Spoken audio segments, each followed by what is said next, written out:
nation's capital to discuss transgender in the U.S., right or fright?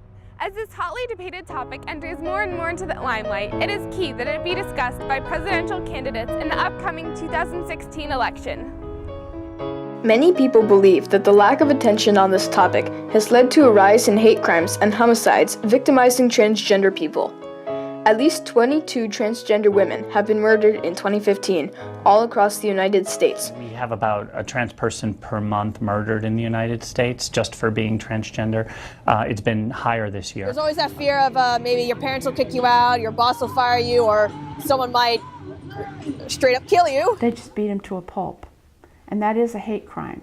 Any kind of murder is a hate crime. The LGBTQ+ community has recently been putting their efforts towards obtaining the right to same-sex marriage. And although that right is indeed important, it has led to some activist groups ignoring the lack of rights and protections for transgender individuals across the United States of America. Yes, we need to start by offering legal protections as they did in Fairfax County, which specifically says that people cannot discriminate against the LGBT community, which includes transgender people. So that would be protecting people against sexual harassment based on sexual orientation or gender identity and expression. On the other hand, some religious groups, such as the Traditional Values Coalition or the TVC, have even gone so far as to question the general reliability of the LGBTQ+ groups, like the Human Rights Campaign. The gay lobby would tell you that there are over 50-some gender identities. Now just think about that. 50 identities for 0.3% of the population. How'd they come up with that, and why is that all of a sudden new? It just doesn't, it defeats logic. Bully, you know, the other thing is they're bullies. And you probably got kind of figured that out from the yelling and everything else that they do. Like I said, if it's the truth, you don't have to bully anybody. And we have an Attorney General and a Supreme Court that will not stand up for the rights of every American family to instill in their children traditional values without being persecuted or discriminated against by government or by society. Many organizations pose issues with the passing of legislation enforcing transgender rights. Such groups cite worries to do with the misuse of such rights by sexual predators and the possible outcome of harassment, sexual or otherwise. If I ever saw a man in a bathroom when I was a little girl, I was supposed to get out or scream bloody murder or whatever. The lesbian, gay, bisexual,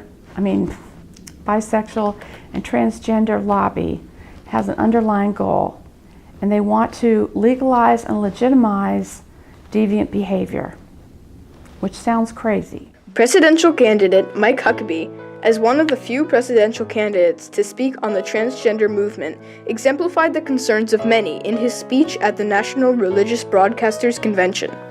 Simply recognize that the fact that we are now in city after city watching ordinances that say that your 7-year-old daughter, if she goes into the restroom, cannot be offended, and you can't be offended if she's greeted there by a 42-year-old man who feels more like a woman than he does a man.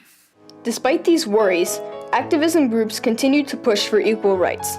They say the violence cannot continue and that everyone deserves to be treated the same way, no matter their gender orientation.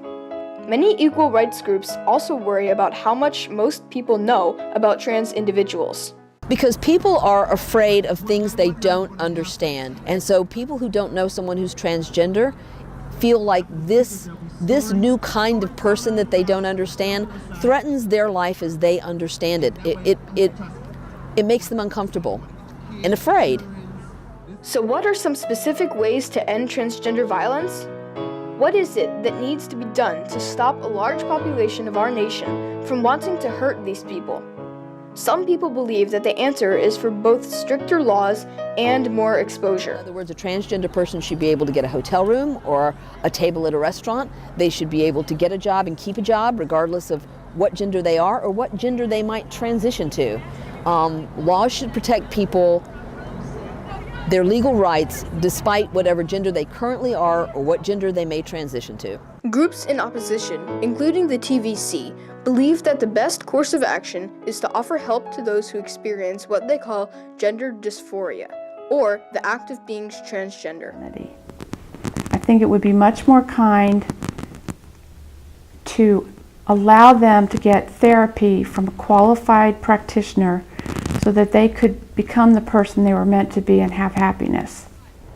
No matter the opinion of the presidential candidates, as there will surely be many, it is important for transgender discrimination to be thoroughly discussed in the upcoming election, as any president would surely want to put a stop to the unprompted death of so many Americans. They should be treated, they should have the same rights as every other American, because in this country we have a constitution that provides that everyone has the same protections under the law.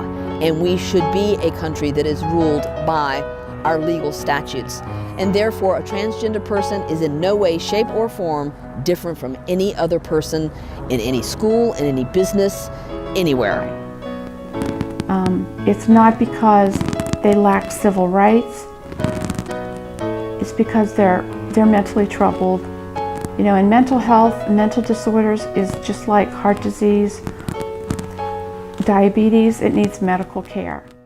So what do you think? Transgender in the US, right or fright?